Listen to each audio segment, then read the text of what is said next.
Everybody, if we haven't met yet, my name is Dr. Brooklyn Storme and I'm a private practice specialist. I'm doing 90 days of videos over on my private practice Facebook business page. So you can go over there. I think you're about 20 or so there at the moment, another 70 to come.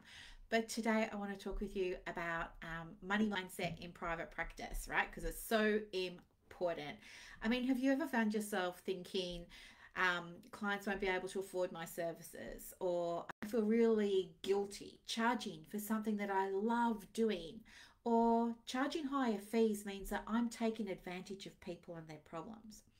If you've thought any of those things, like, I get it, because I used to struggle with them too. And these challenges, these mindset, these limiting beliefs, they're very real, especially when it comes to being able to keep the lights on in the business, and of course pay yourself, which not many people talk about, so that you have the best chance to help more people and really create that ripple effect that you know that you can. But you know that you can and you must overcome these mindset challenges, because when you do, magic can happen, right? Magic, like, you're going to get better outcomes for your clients. That's the first thing. There are three. Research shows that when clients contribute towards the cost of their services, that they are more often committed to therapy. It also means that as the practice becomes more financially sustainable, you get to do things like offer sliding scales or concessions or discounts, or maybe do what I do and even offer pro bono access to programs or pro bono access to packages and therapy programs. The second thing that you can do once you overcome these mind blocks is, of course, you get to experience a better work-life balance for yourself. And there are so many people in our community that really understand and connect with that whole idea of burnout, right? There's a reduced need to overwork to manage to meet your financial goals and commitments, including being able to pay yourself. Plus, you're going to have more time for self-care, doing things that fill your cup. And when you do that, it reduces the risk of burnout, okay? In fact, many of you know I just came back this morning from today's my first day back, from a 10-day mini break again. And guess what? I'm going on another one in 8 weeks. I love to get away. My business allows me to get away. I've got supports in place that allow me to do that. And financially, the business is at a place where I can, disappear for 10 days or 14 days or 21 days, however many days, right? So that I can go away, fill my cup, come back, be good for you, give you what you need, and we can go on again. The third thing is increased confidence. So there's alignment with expertise and the value of the service that you provide, right? When you deliver services to your clients. In fact, you're going to experience an improved sense of self-worth and professional identity. And you're going to become much better at things like setting boundaries with your clients. So I was talking to one of my coaching clients this morning. She's running her own private practice and we're talking about boundaries. It's just so, so, so important, but setting them can feel hard. Especially when you're thinking, well, if I don't make myself available, then I might miss out on getting some work, right? But today, I'm going to give you a few strategies that can help you to overcome these limiting beliefs around money and achieve these big transformations, okay? So I'm going to do, like, my approach: mind, business, spirit. So starting with mind, I want you to reframe money as a tool, okay? So I want to invite you to start to shift your perception of money with a really simple reframe. And it's just a tool to help you to help more people, all right? Money is a tool that helps me help more people. Money is a tool that helps me help more people. I want you to consider challenging and replacing any limiting beliefs or stories that you might have around money.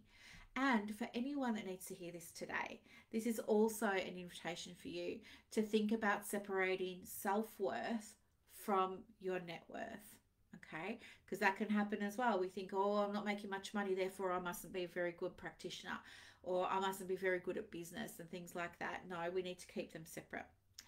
The second tip I have for you is the business tip, and that is know what fees to charge, okay? So I do a lot of business assessments for allied health owners, and one of the questions that I ask is, what's your fee for a standard session or a standard consultation, and how did you arrive at that fee?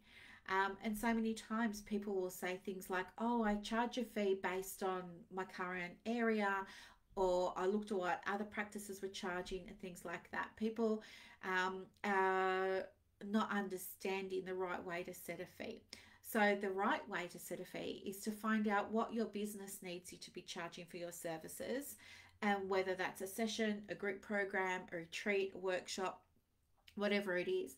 But it's checking in with the business. Okay, what does the business need you to be charging? And if you don't know what your business needs you to be charging for an hourly rate or a session fee, speak with your bookkeeper or your accountant and get some clarity from them. Okay. And then the spirit part is creating a spiritual practice. So you could do things like, and again, these are simply suggestions, but you might like to meditate on abundance and the flow of giving and receiving, right? I'm giving a service, I'm receiving payment. It's an energy exchange. Or you might want to even make this meditation a daily practice to allow the energy of this meditation to settle in, right? So you can really soak it up and absorb it. Another idea is to connect with nature and find ways that really help you to tap into the idea of universal abundance. So maybe go for a walk outside, go for a walk by the beach, those of you who are lucky enough to be near one, and really connect with that idea of universal abundance. Wow, look at all that water out there. Look at the expansive sky up there, you know, all those kinds of things. Or perhaps you might like to use something like an energy clearing technique that could really help you to release money blocks. So one of the ones that I like to use is a little visualization. I like to think like the answer to my problem is on the other side of a wall, and the wall is made up of great big bricks that are constructed of ice. And I can, get a hot water hose, and I can use that hot water hose and melt all the ice. And that ice is like my limiting belief, and then I can get to the other side. So there's some ideas. And then, of course, we can bring those things together.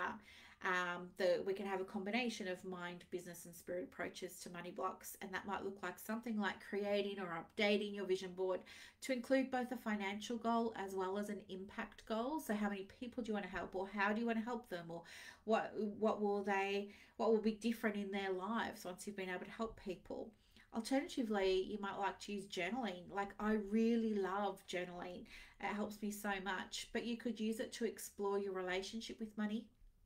And the last suggestion that I have for you, and this is not my area of expertise, but if you're wanting me to connect you with someone, I can absolutely recommend people. But to maybe try body-based practices that can help and support you to release any tension that you might be holding around money.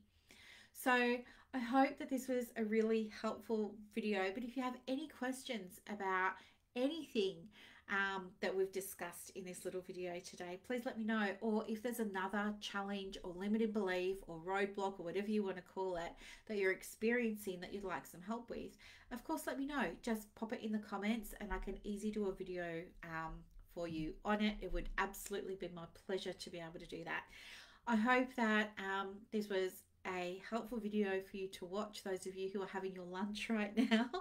I'm going to head off. Have a beautiful, beautiful Monday, and I'll see you in tomorrow's videos. Thank you. Bye.